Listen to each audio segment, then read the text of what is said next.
वीरभद्रपुष्पदन्त अण्डाभरणदण्डपाणि जण्डेश्वरदारुगविहरण विजयकर्ण घण्टाकर्ण Gokarna Raven सिद्धमरुण सिद्धये गोराम आराध्य दुर्रूपमन्य भ्रगत तेजे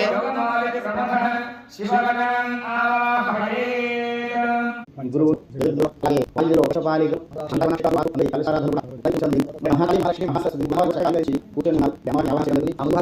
యోగిని మండలం త్రికోణాకారంగా ఉంటుంది. చండీ అమ్మవారి పూజ చేయాలంటే ఆ మండలం ఉండాలి. ఒక్కొక్క బాక్స్ ఉంది కదా త్రికోణాకారం, దాంట్లో ఒక్కొక్క దేవత ఆవాహన చెందుతుంది. అలాగే సర్వతోభద్ర మండలం, దాంట్లో కూడా ఒక్కొక్క రంగు